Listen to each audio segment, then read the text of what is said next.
Hey everybody, it's your boy the Cho, Corey Ryan Forster, and I'm happy to be saying that for the 200th time. This is our 200th episode. For all of you who've been with us from the beginning, thank you so much.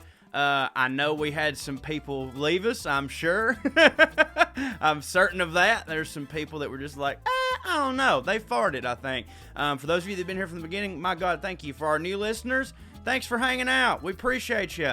We've had a blast doing this podcast. It's been different this year because we've been having to do everything on Zoom and we haven't been able to hang out. We've obviously adjusted. We've gotten used to it. It's still not the same. We miss doing it together and we miss being able to see you guys in person. But 200 episodes, man. This is the long. We talked about this in the podcast, and it's true. This is the longest job any of us have ever had. That's like being on the WellRED tour. That's crazy. So this episode, we reminisce a little bit about previous episodes. Honestly, I think there were some parts we forgot this was the 200th episode because we just fell right back in our ways of just shitting on each other. And, like normal, kept it hunted. There are some guest appearances in this podcast. It's a celebration, and we thank you guys for celebrating with us. Remember also, after you get through listening to this podcast, to check out our sister podcast. Trey has The Evening Skews with Smart Mark Agee. Drew has Into the Biscuit with DJ Lewis. And I have Through the Screen Door with my co-host and producer, Matt Coon, a pop culture podcast with a southern twist. We've been having a lot of fun on all three of them. I'm actually getting ready to make an appearance on The Evening Skews with Trey tonight. So better go do that. Enjoy this episode. Tell all your friends. Give us that 5-star review if you haven't already. And most importantly, enjoy. And thank you for helping us get to episode 200. Oh, actually, also, to catch you up, I hit record in the middle of a conversation and decided this will be the start of the podcast. So some information you need before you jump right in. We had been talking about our metabolism being that don't hit anymore after you get a certain age, and Trey was talking about working his fat ass out on a Peloton and it not mattering. So that's where we are when we start this episode. Love you guys. WellREDcomedy.com, WellRED comedy.com. Quit plugging shit, Corey, and get on with the episode. 200th episode, baby.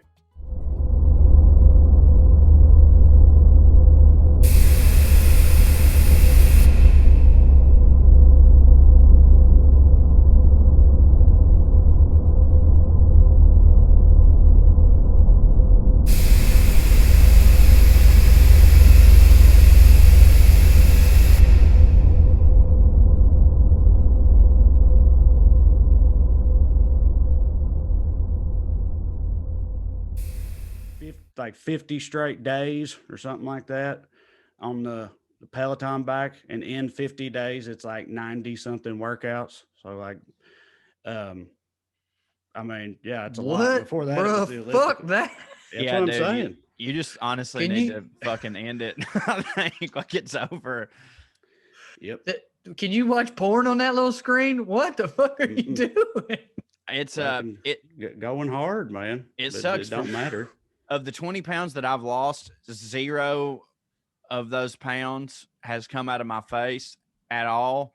So like in most of the ways I still express myself to the world, because like now we live on the internet, as we've talked about in our podcast. You only ever see me from here up anyways. So like all the progress that I have made is for naught.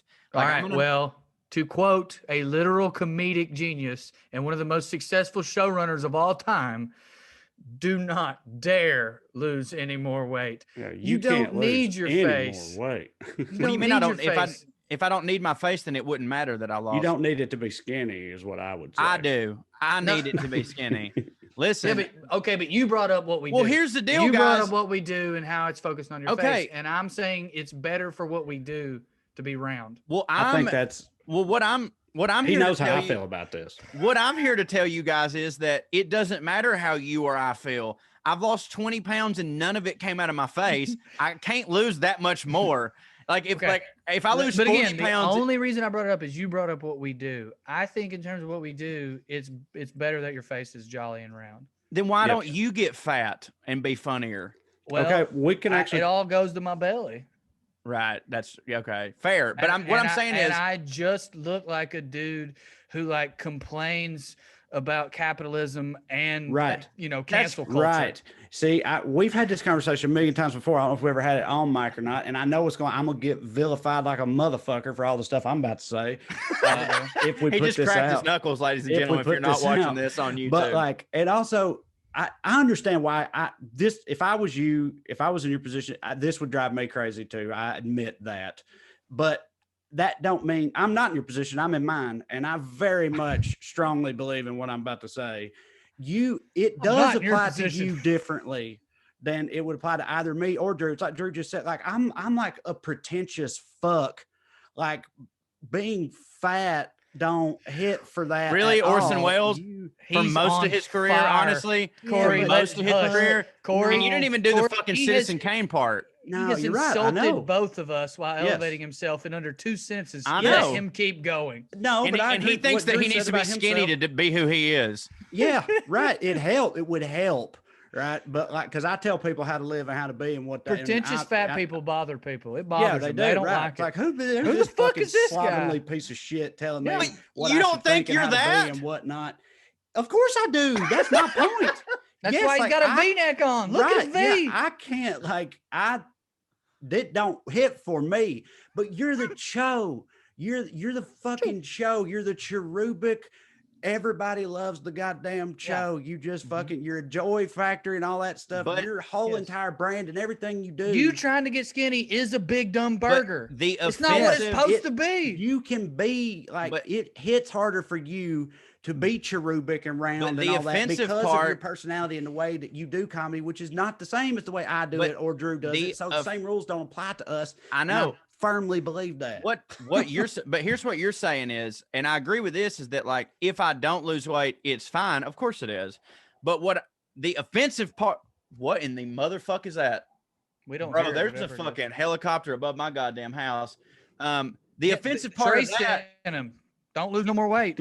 is assuming that if I wasn't round, that all that is out the window, that every single characteristic you just described. The cute thing is out the window. You'd still be No, it's not. I'd still be cute. Okay, you would be. Don't make me say what I'm about to say. What I'm telling Trey, how many times have I had to tell you this? And it's true. This is my skull, dude. I know. That's my skull. There's no fat there. Like, it's going to be round. And also, I've lost 20 goddamn pounds and none of it came out of my face, meaning that if I lose 40, maybe a little bit will, and it'll still be round. And that's as much as I can fucking lose. So you'll never see me skinny. It ain't possible. Do you remember? I know you do, because we got into it multiple times.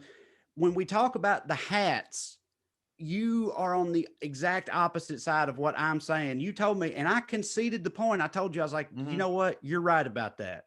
You were telling me about not releasing the bee, not freeing the bee, not ever, like, you always wear hats. And you were telling me, you were like, look, man, let's be real here. My whole thing on stage and the whole thing that I do and whatnot, it has a very different feel and a very different connotation. It does, coming from this. And then you take the hat off and you're ring bald and you're like, look at this. This is an angry old man. And it's like, it don't play the same. And you know that I'm right. And I told you, I was like, you know what? You are right. I can't argue with that. I think you are correct about that. But I don't see how the same logic doesn't apply. Because none of that has to do with being fat. Like, what's the fat do? What does the fat do? Are you shitting me? Dog. Come on. What's the fat do? I'm saying in comedy.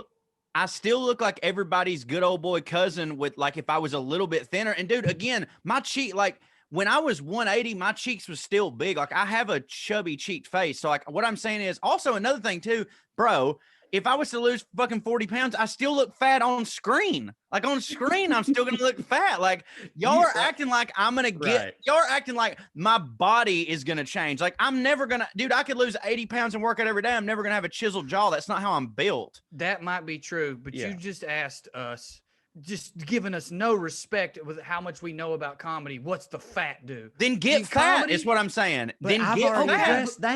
Look at that. Look at that dumb outfit I had on. I think that's hilarious. The point is that nobody thinks that they can pull off fat. Nobody thinks that. You're like, no, it'd be different if I got fat. I can't pull it off, but you can. Man, I've seen both of y'all fat, and I think y'all look cool fat. That's the thing. From the outside point of view, everyone. I'm not saying we don't look cool. It's different. It is different, but it's dude. When I've seen you with your goddamn t-shirt pulled up and your belly hanging out, it's funny. I know, funny, but not when I'm up there telling people how to live their lives. Do I not do that? No. On our fucking album, mine was the most political set. It was political, but I was still telling motherfuckers how to live their goddamn lives. No, you were telling people about the people in your hometown living their lives wrong, and everyone was like, "Hell yeah, brother." Right. What part of me being fat does that matter? Like, how did me being fatter? It helps it, but I think what we're really debating is it would hurt Trey and I. Yeah, for sure. No, I'm barely putting you in this. Like, you're making this a good podcast right now, but like, this is really Trey. Like, you're fine. Okay. This is really Trey. Trey's the one that this would really disturb the most. There are times when I wonder if you got thin? Yeah. There are times when I wonder if Trey got thin aside. Like, do you think if Trey was like shirtless with a hat on, like if he dressed like Larry the Cable Guy but did what he did, do you think it would help or hurt?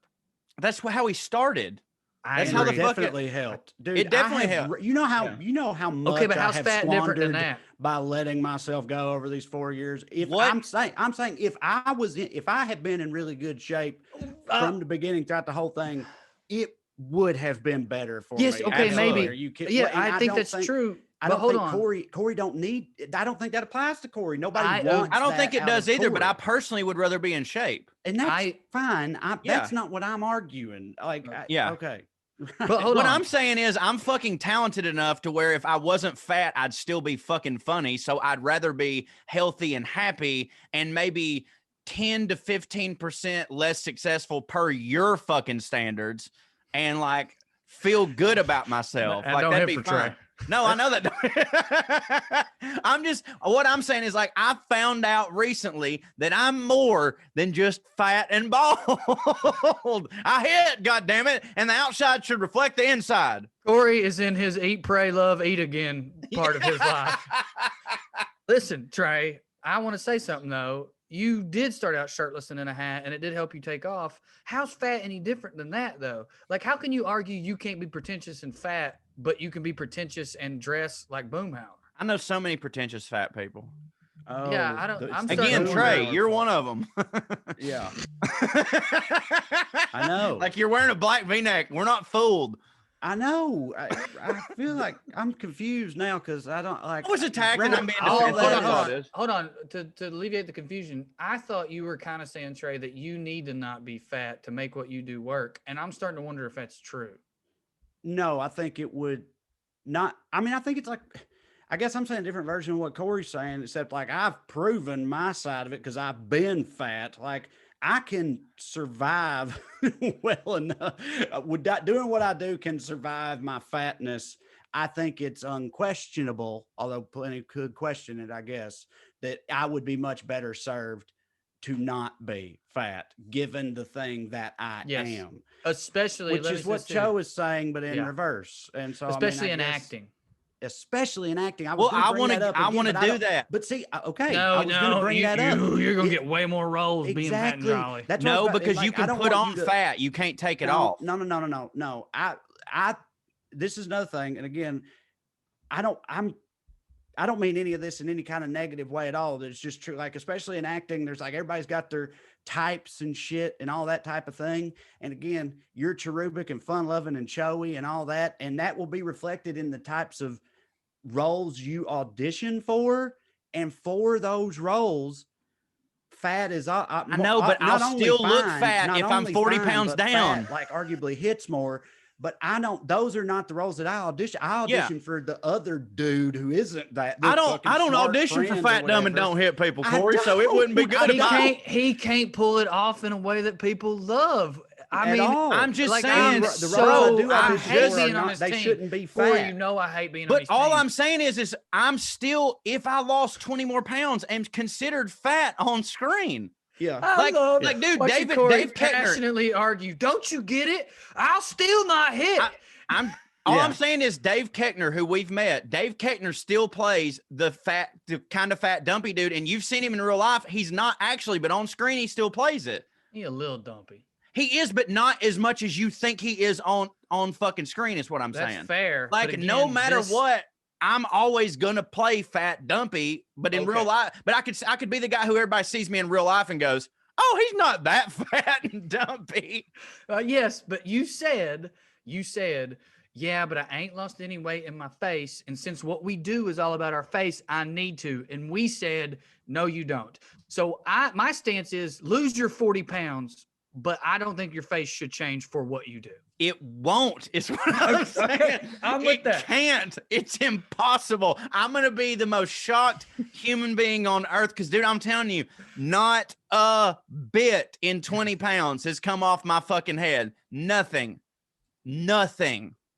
It's a cake pop. And I've done it, and I've lost weight the healthy way. Like, I haven't done any fad diet. It's been just eating good, a lifestyle change, as it were. Like, you can't just go on a diet. Like, I just live a different life now, which means to me, like, I will eventually, if I just keep living the way I'm living right now, get to the 40. But, bro, my head's still going to be a goddamn balloon. I just might be the string. It's our 200th episode, and instead of doing anything remotely to start off with celebrating, we've just screamed at Corey about how he needs to stay fat. We're keeping it 100. Yeah. We are. That's what I was saying. It's like, I don't 200. know how well it will play, but this is just like, to me, from my perspective, this is such an ongoing, you know what I mean? Like, this is such a thing with us as a group and has been for so long that I feel like it's appropriate to talk about on our 200th episode, even though I don't know how much of that the audience realizes or whatnot, which is pretty typical of us, by the way. The round clown to get down. Speaking of it being our 200th episode, I do want to share something with you guys. And hello,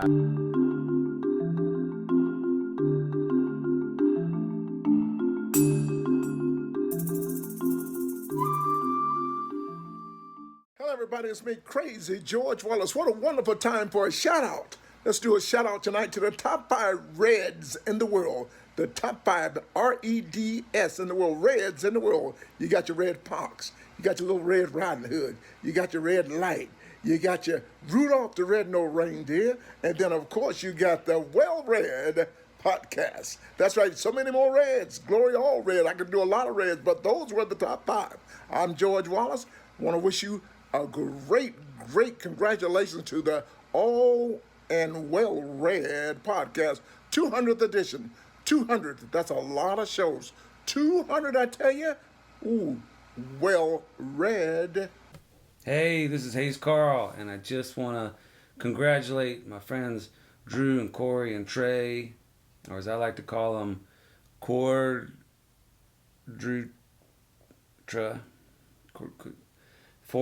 their 200th episode of the WellRED podcast. That's a huge deal.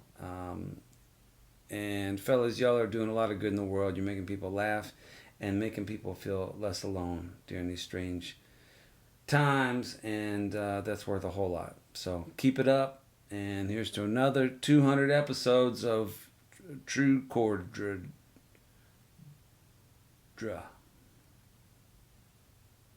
Love you guys. Happy 200th show, WellRED Comedy Boys. I didn't think you had it in you. You did good. It's all about the boats this year, 2021. So, yeah, let's do it. What's up, honkies? Tony Kamel here from Wood & Wire. Congratulations on 200 episodes. I'd say that's a pretty damn big accomplishment for a bunch of degenerates. As a degenerate myself, I couldn't be more proud. Anyway, thanks for having me on a couple months ago. It was an honor to be there. You guys are doing God's work. So Corey, Drew, and Trey, keep it up. Happy holidays, Merry Christmas, Happy New Year. I tried to think of something funny to say, and I decided to leave that up to you guys and give you a bluegrass lick in honor of your 200th episode instead.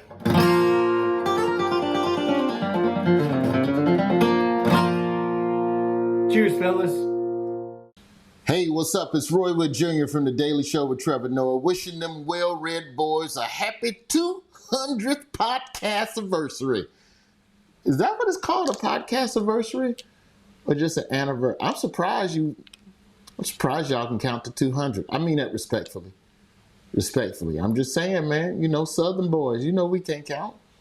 I get up to 197 and then I'll be like, what the fuck am I doing? Why am I up this high? Congrats. Here's to 300. That's what people always say, but they don't mean it. They don't mean it. They go, here's to 300 more. Like, no, don't do 300 more episodes of this shit. If the world is still that fucked that y'all do 600 episodes, at the 600th episode, y'all just have to stop. Okay? Y'all just have to go, listen, we tried to change the world. We tried 600 straight times. Shit didn't work out. It's not your fault. Love you. Whoa! I hope you're editing this. Wow, I hope mine's the best. I'm gonna tell you right now. Look at that. Got a little fanfare going. Hold on. Hey! What? 200 episodes! 200 episodes! Oh, mine's gonna be the best video you get. You're gonna have to play it at the end. It's gonna be so good. Wow! Happy 200. You're the best, guys. I love you to death.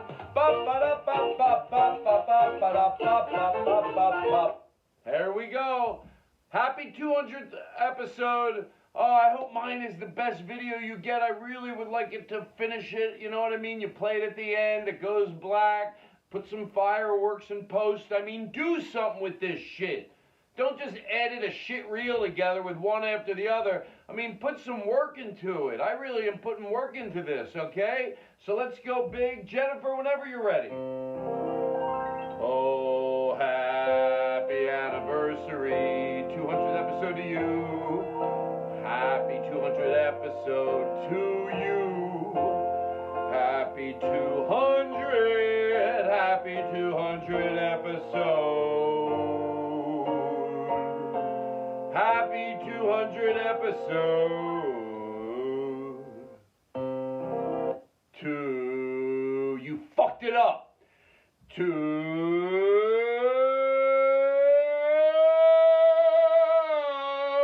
you.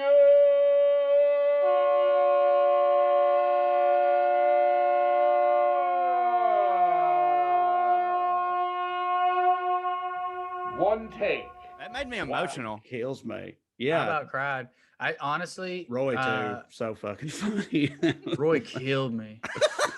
I'm sincerely, this is going to sound weird. I'm sincerely glad it didn't keep going because I was like, I'm going to lose it. You know what I mean? Like I knew Adam Sandler wasn't at the end or whatever, but I was like, I'm going to lose it. I'm going to fucking lose it. Well, there's no way not to end with the Todd Glass, but yeah, dude, Roy was the first person I reached out to.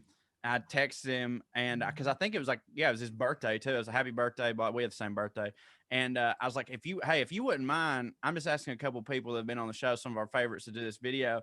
And like 10 minutes later, this motherfucker sends me like a huge file. And I'm like, oh my God, he really did something. And dude, when he got to that, if y'all are doing 600 episodes, just fucking quit. You ain't going to change the goddamn world. Son, I about died. I was like, man, Roy truly encapsulated what this podcast is all about. Trying to save the world and failing. And we've made it to 200 episodes.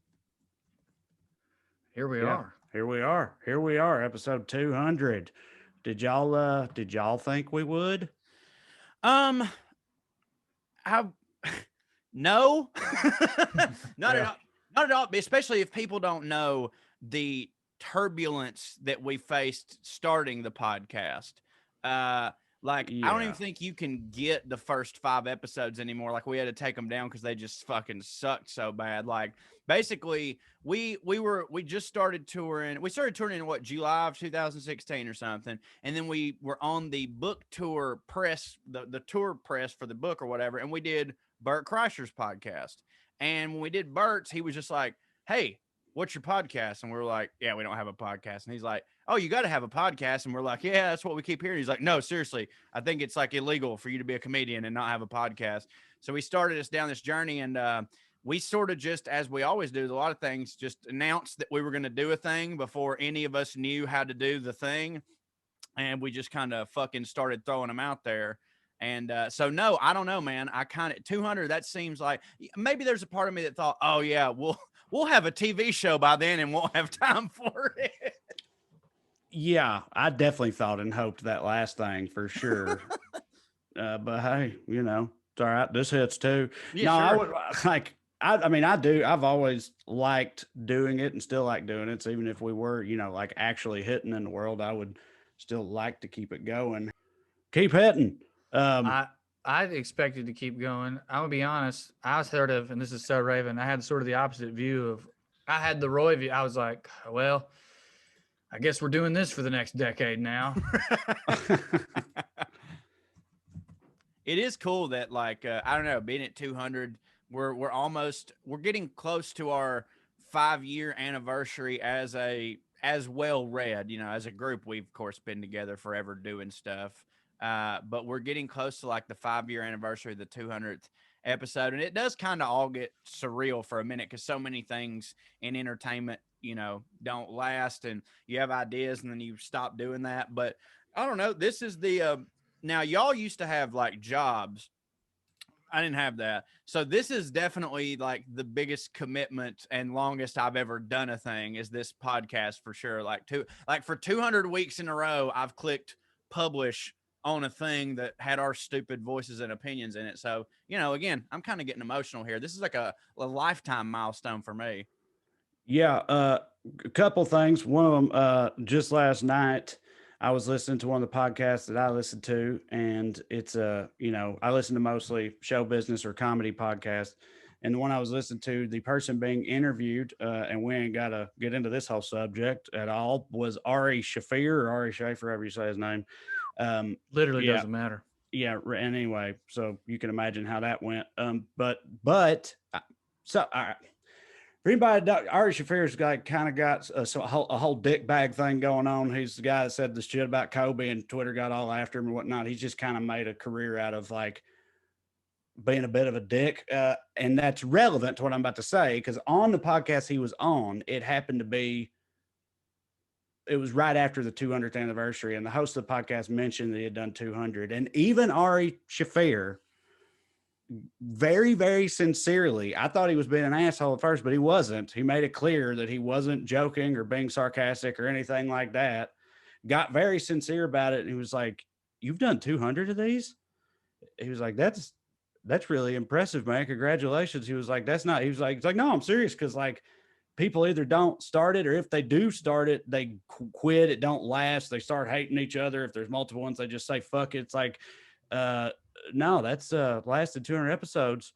That's a big deal. Good for you. And I just thought I'd bring that up because, again, given the source, someone who's never positive about anything that I can see for the most part, even he was like, yeah, 200 episodes of the same podcast is something to be proud of. The other thing is we are coming up on 5 years as WellRED, like 5 years together in a formal capacity. And it, is still not quite like you said. We had jobs and stuff. I was at the DOE, which is my longest like same place job. Yeah, for 6 years almost. So, but still creeping up on it, and it's wild to me to think that I'm even getting close to having been a professional comedian for as long as I was a business professional or whatever. Yeah, that's wild for me to think about. I think that it's my longest job because I was an attorney for a little over 5 years, but I did document review for like a year and a half. So I'm getting emotional too, Corey, because if I think about it, you know, you said it's your longest commitment. I think other than my commitment to Andy and my commitment to the truth, this is the longest commitment of my life. Yeah, you've been in that game since knee high to a duck, fam. Yeah, I can remember going back. My father looking at me. Dad's got COVID, by the way. He seems to be fine. I just wanted to get that out there. So that's Raven and Raven News. I have no idea why I just said that in the middle of all this. I didn't have time to pull up my sound effects machine, so I started thinking about being a dick as a bit, and I guess Ari Shafir made me think of my dad. I don't know what happened. Ari the chauffeur. Hey, yeah, but not to toot our own horns in that regard, though. But like sincerely, these past I don't know, 30 or so episodes, like in the pandemic era of us being on Zoom, that kind of, there were some challenges with that, just like getting used to the chemistry and stuff. But it's like, well, we didn't have shit to do else anyways, but put up these episodes, whatever. But like to toot our own horn a little bit, a lot of these episodes were also during the middle of a grueling tour and multiple projects. So like, it's not just like what I'm trying to say is there were many times that it would have been easy to quit, even if we didn't want to quit the podcast. Cause it's just like, look, we can't do it this week. And like a lot of times with anything, with any human being, you miss one thing, the habit's over, it's fucked. But like some weeks have been lesser than others because of that. But like we've somehow made it a point to do the 200 episodes. And for the record, when I say 200 episodes, it's 200 WellRED style. I'm not counting the Tiger by the Tail, because if we count Tiger by the Tail and a lot of bonus stuffs, we're damn near at 250 or something. But like, no, it is fucking crazy, and it is weird that it's wild that we're coming up on the 5-year. I take it we're gonna count this year as a red shirt year. Yeah, I still hope have so. eligibility left. I fucking hope so. Yeah, I Definitely mean, been it's thinking funny. about that too. It should be easier during the pandemic, and obviously in a lot of ways it is, especially like the editing. I know from my own podcast, Corey, that's much sure. easier, and I'm glad you got that break. But I think the alcohol insanity, it is a little scary for me to admit this. I don't think I could have done the 200 episodes while touring if it weren't for booze. No, I hear you. Not and been entertaining. No, I hear. Or if I don't know. There's part of me that's like, but if we'd have just cut it all out together, then we would have leveled out. Because like now that I've been kind of off the sauce for a little bit, and every time I do drink, it's just like in the spirit of Todd Glass. Oh, he's off the sauce. Oh, he doesn't drink anymore. Oh, Corey's got energy now. Oh. But what I'm saying is barely still, though. Is my point. Like I'm actually the healthiest I've been in a very long time. And I'm like, I keep thinking about like, okay, the vaccine's here. We're going to get, I know that like sooner than we thought we'll be getting back on the road. If everybody gets the vaccine, places will be opening up. And then I started thinking about the road and like thinking about days past. I'm like, dude, you're going to die. You're going to die. Like I was pickled for so long. Like it's easy to keep going once you've done it. But now that we've taken this long break, like, dude, I think there's kind of no way around it. That first run is really going to be something. Like, yeah. It's either going to be like, all right, this is how we live again, or like, all right, that was fun. Let's go back to how we lived during the pandemic. When you see our show announcements drop and it's the first weekend back, guys, I want you to know that you're taking one of the raddest and coolest gambles of your life. Yes. It might be the greatest WellRED show of all time based upon pure joy in our hearts and booze in our veins, or it could literally be a slurry shit show. Well, I can tell you it won't be the worst. I can guarantee you that it won't be the worst. It's definitely like, even if it is a slurry shit show, we've done shows that weren't slurry shit shows that were still bad. And by the way, not because we didn't, sometimes all the factors just come together. It's a Sunday. There was a blizzard. There's 10 people here. We didn't use a microphone. Yeah, there's no microphone. It's only one family. Their grandma just died. Like, I'm saying, like, the first show back from COVID, I feel like our performance is going to meet everyone's whatever expectations are, because everyone's just going to be like, holy shit, we're in a building. That's good enough. Yeah, they're just going to be happy to be there, dude. And I'm way more worried about the audience than I am us. Yeah, for sure. They're not going to remember how to act in public.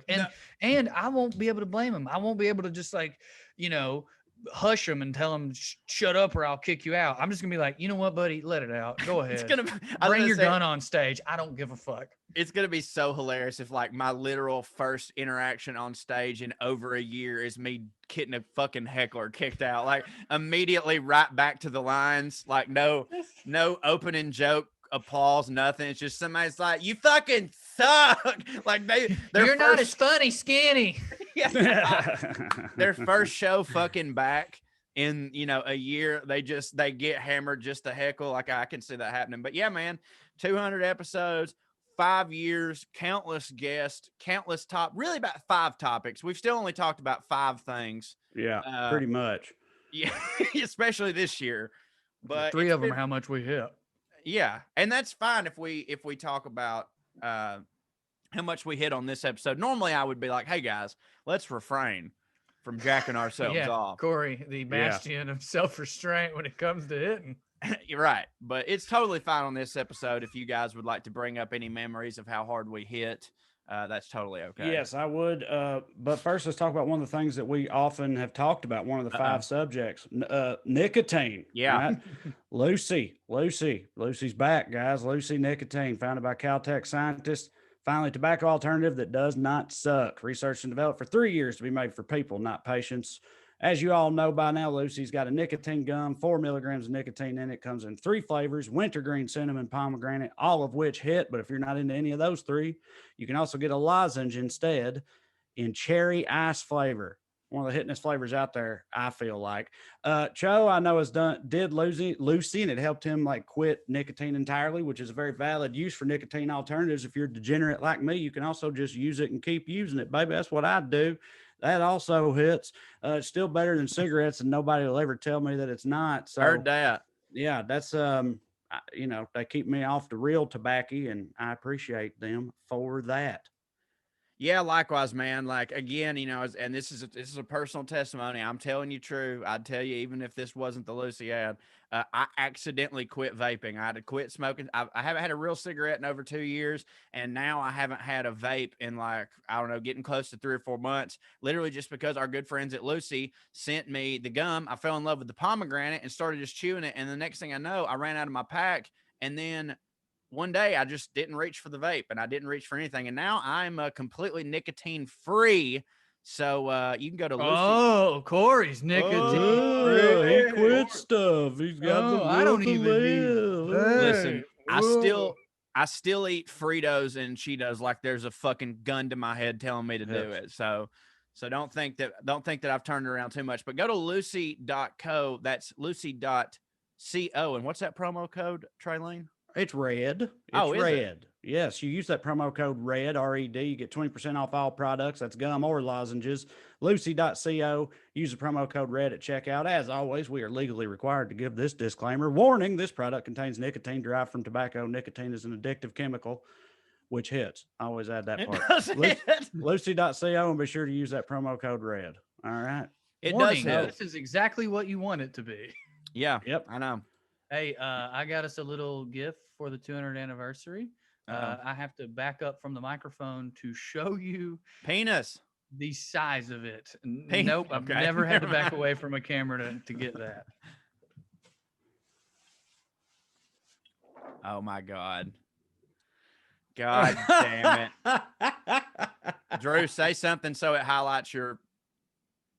I will post. Is it picking me up? Yes. I will post a picture of me and/or Andy holding this so that everyone can see it and understand how big it is. I actually ordered this to put on my mantle for the WellRED holiday show, and it got here too late.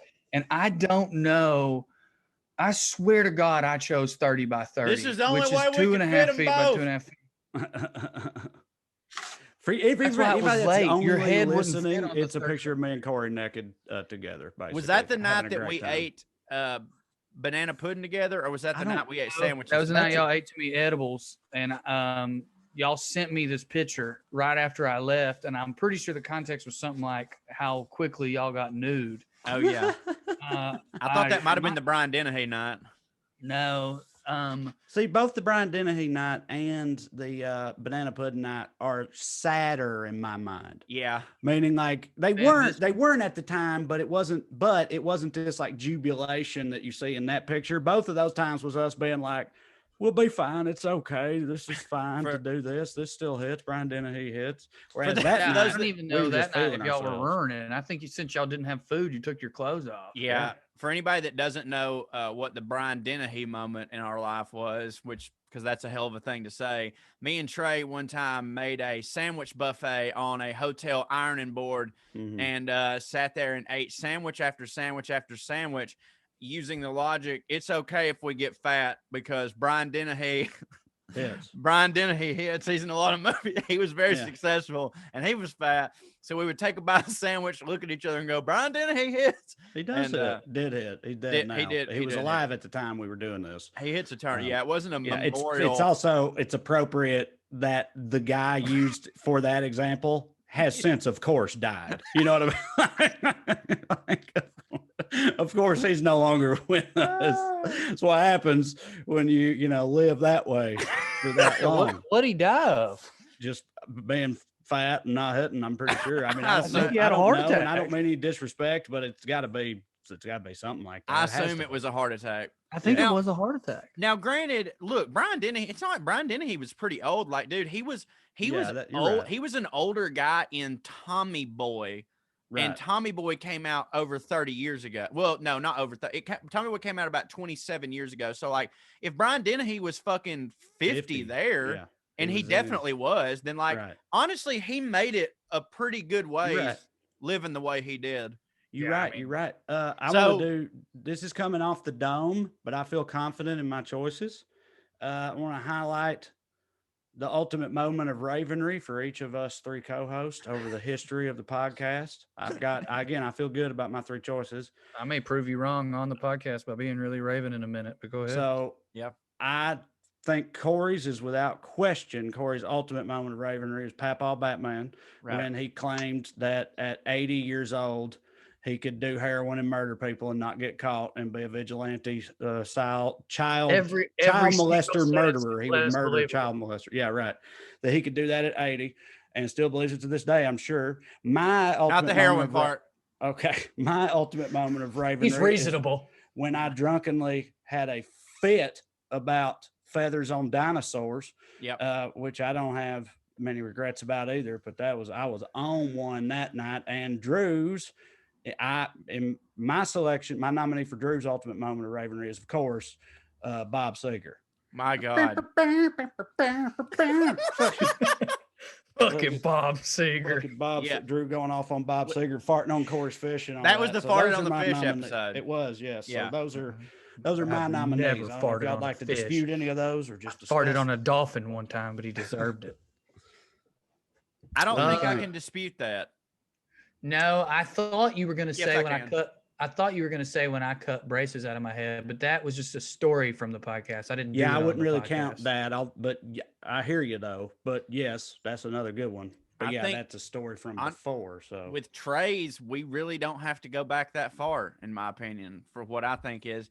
It could very well be last week when Trey basically said that one time he was reading a book on string theory yeah, and found a little bit of it too hard to comprehend and then thought to himself, is this what dumb people feel like all the time? right. It's hard to beat that condensed, Yeah, better than bullion ravery. Yeah, that's the concentrate ravenry right Yeah, there. for sure. That was almost a parody of himself, Ravenry. Yep. Like the how mad that motherfucker was about the dinosaurs, because it was true. And here's how you know it was true. Trey's not a great liar. He's the worst liar ever. Like he can't do that. Unbelievable bad. Which was so funny because, like, I know that there's people that listen to that episode, and like, there's people that genuinely, and I get this, I probably used to be one of these people. There's people that think that everything in entertainment is pre-thought of and bullshit and a work and all it's that. funny like, because there's also people that think the exact opposite. I mean, there's Opposite, tons right. of people who think that a stand-up comedian on stage is literally mate. that's a funny person who's just talking. Yeah. They just started talking. it's one or the other. Like nobody, Yeah. nobody, no one person believes it's a mixture of both things. right. Well, I think the conclusion is people are in fact dumb. Right. That's it. They're dumb. So I don't understand know- string theory. I don't know what the percentage is of people who were listening to that and were like, oh, I mean, this is funny, but like Trey's obviously just playing a character here. He's doing Yeah. a bit. Like, guys, I'm here to tell you, if you still hold on to that, allow me to pull that off of you. That motherfucker was being serious because he can't lie. He was so goddamn. Now of course, I admitted in the podcast I was just playing a part to get him riled up. But that motherfucker, if you hear Trey say something, like again, he doesn't have a tail. He can't lie. And I don't mean like in a fucking Abraham Lincoln, he's so good kind of way. He's just fucking bad at it. If he could if he put enough energy into figuring out how to lie as he does figuring out how to come across as a smug motherfucker, then Yeah. he would be the politician that a bunch of you pieces of shit want him to be. It's crazy how he's so good at lying to himself, though. Right. I know. Mm, Yeah, I don't know. See, there's a perfect Yeah. example. Right. He does balance it out with like a pretty good bit of Self-loathing. I mean, that's the only reason that I dispute that statement Right. at all. Not from the other side of like, of course, I do lie to myself to survive, I guess. But yeah, it's definitely counterbalanced by the other end of the spectrum of just going in on myself. Nobody hates Trey Crowder like Trey Crowder. No. Speaking of works and entertainment being a lie and ravenry and moments on the podcast, Corey, you tried to tell me that I not only couldn't even lie my way in to the Masters, wouldn't be welcome there, couldn't hang out with those people, didn't know how to be around civilized society. And then when I went on a rant about how putting on a suit and lying to rich people was literally my fucking job and I was phenomenal at it, you hit me up the next day. Well, your mic cut out, buddy. Sorry, I couldn't fix it. Nothing I could do. I don't all remember my this at points all. were made, and then the mic cut out. So that's my biggest slight. Okay. Being, of the I the vaguely WellRED remember because that podcast. was a hotel room moment, right? Where we were drinking and shit post show or whatever. I can remember That was that argument long ago. That happening. seems like that was very recent. Am I wrong? Hell, maybe no, I'm I wrong. believe you. It was that long ago. It just feels like quarantine's so fucking long. Right. Yeah, it does. But hold on now. I remember vaguely, because like I said, I was just a spectator to that argument. I can vaguely remember that it did happen. You're saying that Corey just got his hits out there. He got the front end of the argument, and then he just cut all your shit out. You're and then honestly better for it. You were talking a bunch of bullshit. I probably saved you. Nope. You told me that I didn't know how to put on a suit and act No, I around these didn't. rich white people. Yes, you did. Well, first off, if you wore a suit to the Masters, they would think you were the biggest Said idiot to in the me. world. Told me. Show you what? That's what you told me. You because here's the thing, you would go too far. And here's the thing, if you weren't going to go that far, then you wouldn't want to go there anyway. It's like you're only going to go there to do something fucking wild, and you would get kicked out. Also, you couldn't even fucking get in. I maintain it. I could, yeah, I know. That's what you said. Well, you I could couldn't get in even because you in. could just buy the tickets. Okay, I was about to ask what that part of it was. Yeah, Well, because first I know there's off, like a lottery and all that shit. There's a right? lottery, But- so yeah. Drew would have to pay if you don't get the tickets in the lottery, Drew would have to pay a substantial amount of money to I got do money. something that he really don't want to do, which he ain't gonna do. I got money. And then, but not to do this, not to go I to the do. fucking Masters. I got Masters money. In order I for think you the to, argument, correct me if I'm wrong here, Joe, Drew, I feel like what he was saying, what he is saying now is that like you know, rich people don't hit for you on such a level and that Yes. the Masters is like the epitome of like Yes. rich white people culture in Yes. this country. Yes. And so therefore, yes. there's no way you could go to that and conduct yourself in a way that did not lead to yes. some sort of scene or incident that got you kicked out or found out or something like that. Is that an accurate summation, Corey? Because I got to admit, sir. Drew, I could totally understand that argument for sure. Thank you, Judge. I understand the co-counsel's argument, and my counter, which got cut out, was I understand what he's saying. I understand why he's saying it. The notion you said that you I would go cannot- there and hit for people. yes, How? What would you do? Because if Hit you're for doing people. anything wild at the I'd hit for Masters, they're people. gonna hate you. I'd hit for Because people. You're not supposed to be. How? What would you do? I mean, I have to go there, But I'm saying, survey if the you're, scene, if you're get to causing know them. any You type know, of I a need to know how scene, people smell before I know how to hit for that them. will not hit for them. If It you're, will hit for them. no, it won't. I can hit for people. Not there. You can't. Yes, I can. They And would this is- hate that. That's nope. Hey, what? You don't even know what I'm going to do. You're saying that they would hate me and that I couldn't pull it off. You would literally and this is have what to I got hit so mad in about. silence, And this is you what I'm have saying. never once exhibited the behavior to make me believe you could hit in silence. That's because you don't even listen to me when I am fucking talking. So how the fuck could you know what I do in silence? See, This is he'd exactly do what this. I'm talking about.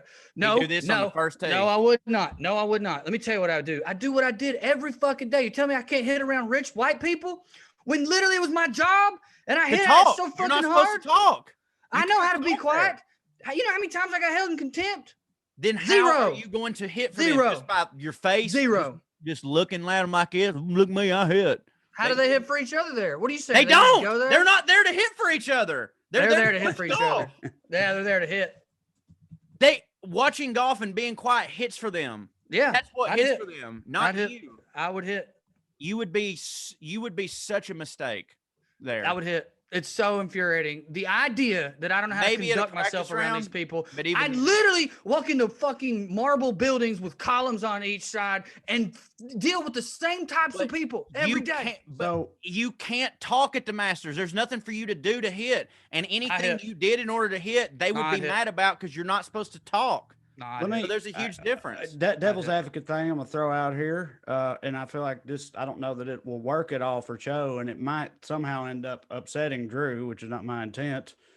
Corey, I think because we knew Drew as a lawyer, but we didn't see him in that capacity very much. Our only experience with it at all is we have hung out with a few different groups, and there's been a bunch of different groups and subgroups of people that Drew went to law school with, right? We weren't None of there at y'all law are still school. getting my point. No, but I'm hold not on. saying that he But doesn't. hold on. Okay, go ahead. The people that Drew's law school people, some of them who we've hung out with, I would say seem like they could be a little I agree. mastersy to me. I agree. And I don't clearly understand what you don't Drew- get about what I'm saying. If Drew went to a bar with some of these people, yes, he could hit for them.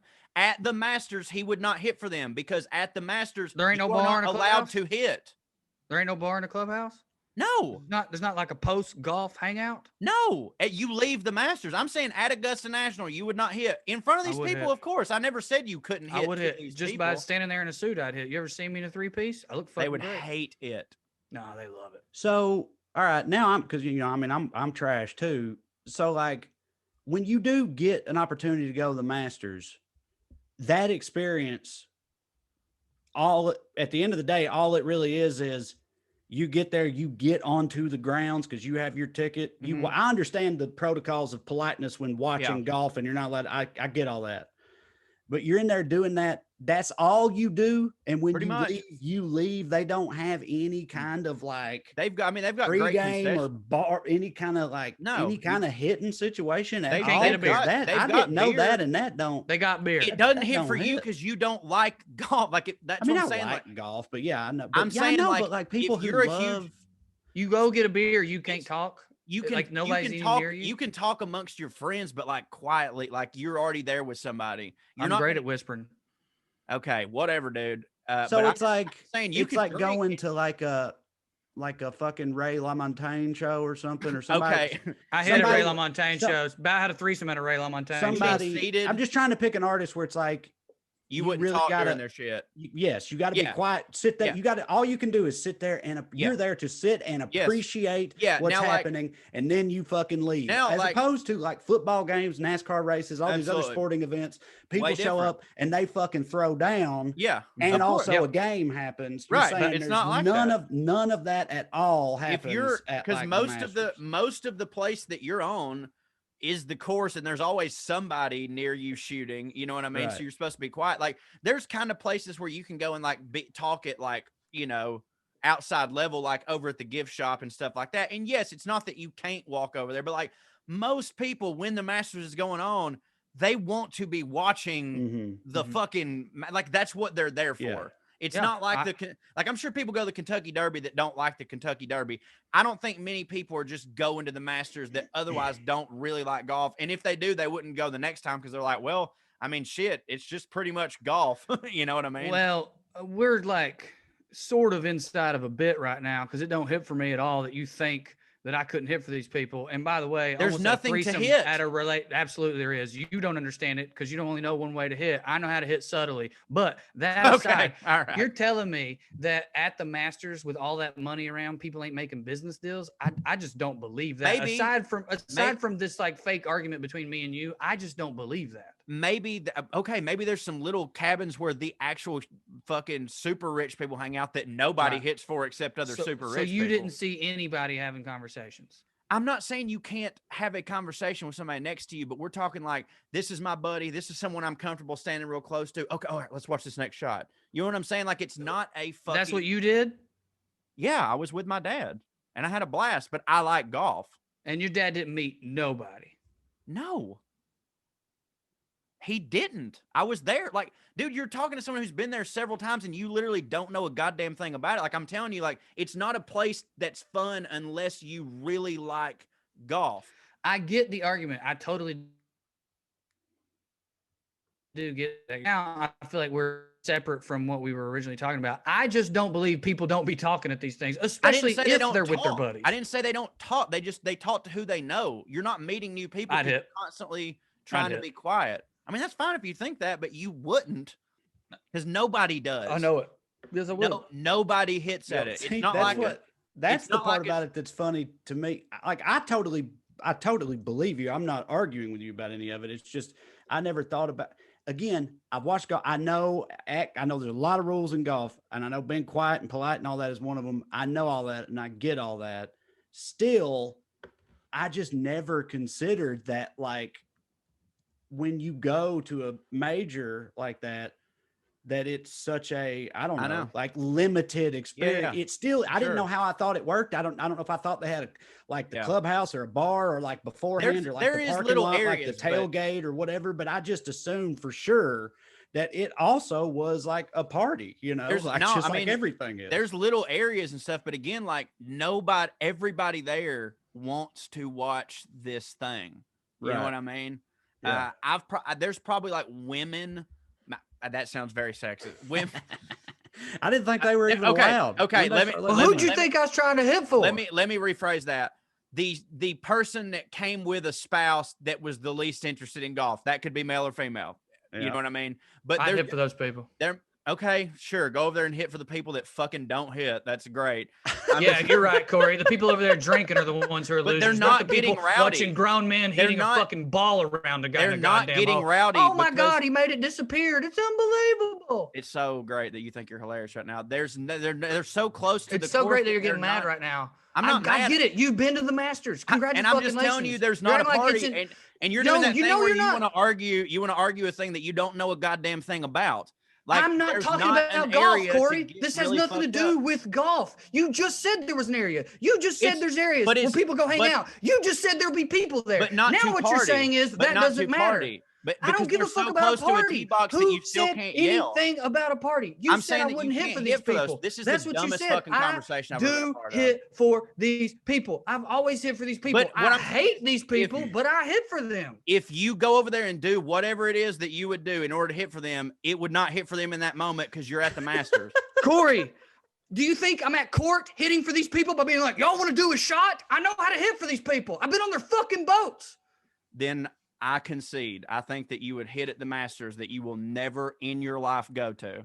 I'm going to go this year. I hope you do. I'm going. I'm going to come back with 3 new friends. No, you won't. Yes, I will. You won't like them. No, they won't. Yeah, you're right. I mean, they won't be my friends. That's a good point. Yeah, like, dog, again, like, I know you want to win this and I'm giving it to you. I'm conceding, but like, no. Like, it's not built to hit. It's built to hit for golf fans is all I'm saying. I understand that. If you went to a bar with all these people that were there afterwards, I have zero doubt, because I've seen you do it, that you would hit. I'm just saying it is not an environment in which to hit. But you said I wouldn't hit for them. That's what I said. You wouldn't hit for them at the Masters. Exactly what I said. What are the other big, like, rich white people things like that? Because I'm sitting here thinking, I'd say Kentucky Derby. I know, but right. Obviously, the Kentucky Derby, except like everybody knows the Kentucky Derby is is a party. Yeah. Like, because you don't have to be quiet when a horse is running. Right. The Kentucky Derby is a party. It's tennis. Right. Wimbledon. And so, but I was trying to think, like, yes, like Wimbledon or something. Andy worked Wimbledon. You don't. They they don't really party there, right? Well, Andy worked it once. That's where Alec Baldwin grabbed her ass. Andy worked Wimbledon. There's like a clubhouse. I don't know what to call it. Like a press box. It's like, it's probably beside the press box. Like, it's a catered party, and like if you're a hitter, there's an open bar, and if you're not, there's a paid bar. Right. So there's like a section for Alec Baldwin, and then there's a section for just whoever had their ticket. Wimbledon is in the UK, right? Yeah. What's the one that's in Queens? Okay. I don't know. Is it the US? Is it US Open or something? They have Open. I know they've had. It's a major. Yeah, it is a major. It was, I think it was adjacent to or maybe inside the Mets stadium. Wimbledon's one of the 4 Grand Slam tennis tournaments. There's the French Open, the Australian Open, Wimbledon, and the U.S. Open. Right. So Oh, it had to be shit. the U.S. Open if it was one of the Grand Slams or whatever.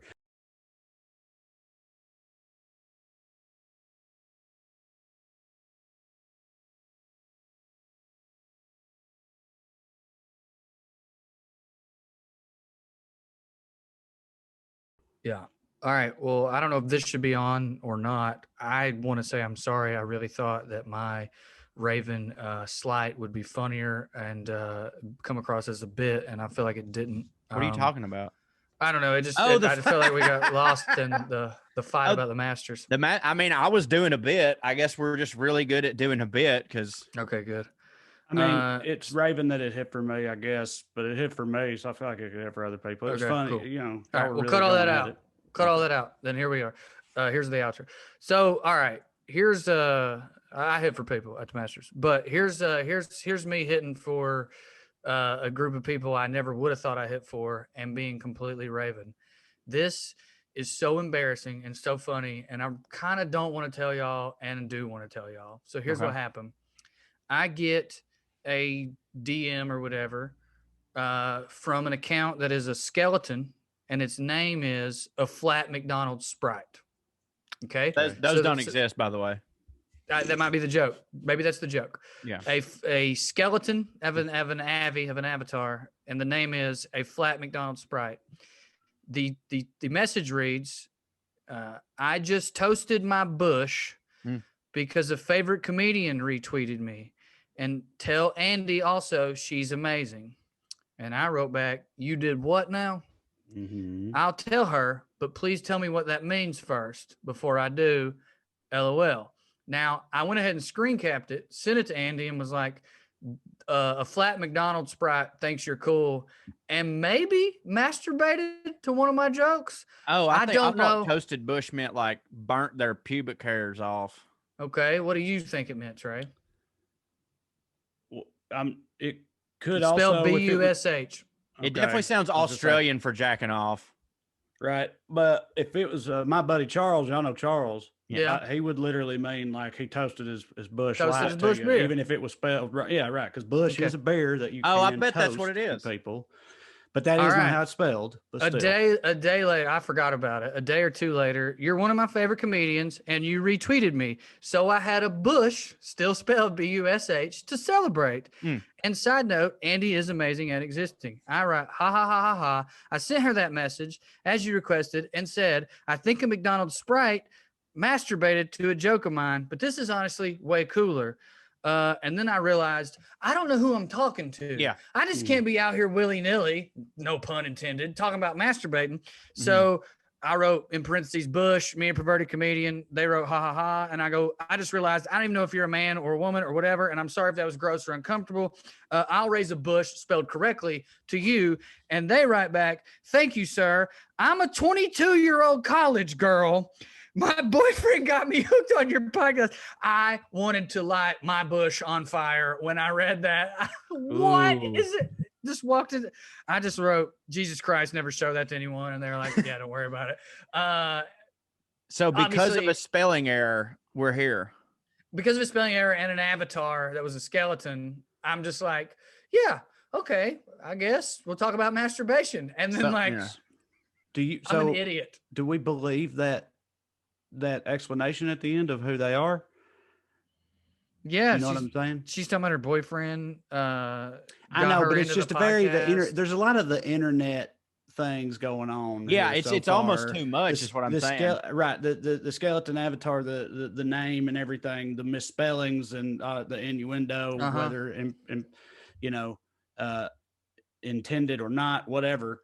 All of that. And then for me, when you got to the part where the skeleton person said to you, no, I'm actually a 21-year-old nubile, I added that word, college girl, freshly single or whatever it was. That's not what I said, though. I realized that you're doing a bit, But I'm kind of doing a bit. When you first said that, my brain automatically went, okay, just because it's the internet we're dealing with here. And that, you know what I'm saying? That's like a somebody's classic. trying to like add to the bit. That's a classic, the internet Gotcha. move, I think, to pose as a 21-year-old nubile schoolgirl. I totally get that. I think they're telling the truth. And so now if they're listening right now, it's even funnier that we've gone here with it. You know what I mean? And the reason that I think they're telling the truth is I then went to their page and they're telling the truth. Oh, okay. All right. So it's just so fucking Raven. To me, a skull sent me something I didn't understand. And I thought it was like a joke. And I was like, I showed my wife. I was like, look at this, Andy. Somebody masturbated to me as a bit. And anyway, I just feel like a gross uncle now. That's the type of old I am, like, yeah, because I know millennials, like we are to the new generation what fucking Mark and the Gen Xers were to us, you know, at the time. And like I see myself and to me, I can't wrap my head around like why you wouldn't want your profile picture to just be you and why your name would not be your name. like that's like, it makes you're obviously allowed, but like, there's part of me that gets genuinely mad when I see that. I'm like, how am I supposed to know? Why don't you just be yourself? But you know what's funny about that when you think about it though, is that like when the internet first started, we all did that shit. It was the exact opposite, right? Yeah. Every that was the whole thing. Sure. Yeah, on MySpace, you had a weird name. Nobody saw your face. Nobody knew your real name. You know had the courage of anonymity, and that's why everybody started using hate slurs and gay stuff and all that. You know, being mean and shitty. That's how the internet got to be that way, is because nobody knew who anybody else was. Right. And there's still plenty of places on the internet that's like that. Reddit be that way. So if the internet got founded on this principle of like, I'm old and stupid, having I get an it. avatar, but when social media, I mean, that has definitely shifted. Yeah, for sure. When social media, it should be an extension of you now, because it is. Right. Yeah, because I know exactly what you mean. Because me and Mark do evening skews and take comments and stuff. The ones from YouTube are usernames. The ones from Facebook are just people's names. Well, that's how you can always tell it's like from YouTube. And I always kind of think this. It definitely is striking when you go back and forth between like regular person names on the internet then like Puff Dragon 64, right? Yeah, whatever. Like it. Well, what it really is that I as an entertainer and a look at me type person, you can't fathom someone not wanting people to know who they were, because for us that's the whole thing. And I think and I think there's a little bit of me that's like the anger, which most anger from old people comes from jealousy and not understanding something. It is like, I'm so mad that I can't live my life that way. Like there's part of me sometimes that thinks it would be so awesome to just float through the internet and just fucking cause chaos and not have to worry about anything. And there's a lot of people that do that. They're Russian trolls, but like, I think that's what it is. Like, my brain's not wired to be able to understand why anyone wouldn't want credit for the hits that they do. I don't know if that's what Flat Sprite's trying to do or not do, but I do think it's funny that we are literally, for a second there, we got on telling young people how to internet. We are truly becoming the old people. I know. They ought to do it this way. I think goddamn it, I was talking about how the internet started, and I was there. I don't care what these young whippersnappers got to say about that. I was fucking there. They weren't there. I was there at Woodstock. Well, here's the deal. Don't tell me about music. I was on Warped Tour. I truly believe this, and I have to believe this, is that there's no avoiding becoming the old person, because honestly, if you're old and you're trying to, and you still kind of are cool, that looks even weirder than just being the old person. But you can't be the Grandpa Simpson mad at the clouds, like realizing you're the old person, but also realizing like, but I know I'm being the old person and I'm being wrong. Like that's the only place that you can truly exist and it be like honest of like, look, it don't hit for me, but I know that it's how things are. And whatever the kids these days are doing, I assure you it's right. And here's how I know that, because when I was their goddamn age, I was right. You know what I mean? So like, in order for me to have been retroactively right, they have to be now. You just reminded me of a theory I have. I have a theory that every corny sitcom's dad is that sort of like I know y'all don't care about what I have to say. No one ever cares about what dad has to say, but I'm right because the writers are experiencing exactly what you're talking about. Yeah. That they're all like 35 years, especially in the 90s, they were all 35-year-old Gen Xers. Yeah. Or maybe they were boomers. But anyway, they were all 35. Culture was leaving them behind, but they still wanted to be relevant. But they knew they were smart enough to know no one cared. So they just wrote the dad as themselves. For sure.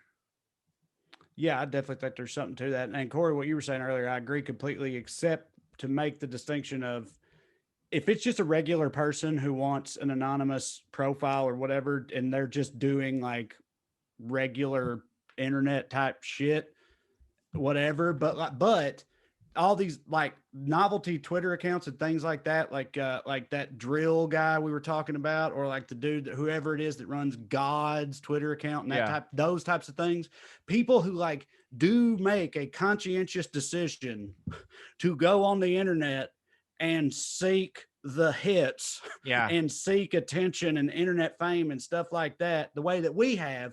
But people who choose to do that and choose to do it anonymously, I agree with you completely. I'm like, I don't understand that. Like, if I'm gonna be out here hitting, and I'm putting effort into hitting. Okay, I want to be clear about something in case they're listening. Hold on, the person I'm talking about doesn't. I don't think how who they are. Like now we're talking about. Okay, I just want it to be clear. We're talking about broadly now. Yeah. So like in the God sense, it's like, okay, well, that's a God parody account. I'm sure that somewhere you can find out who that motherfucker was. You know what I'm saying?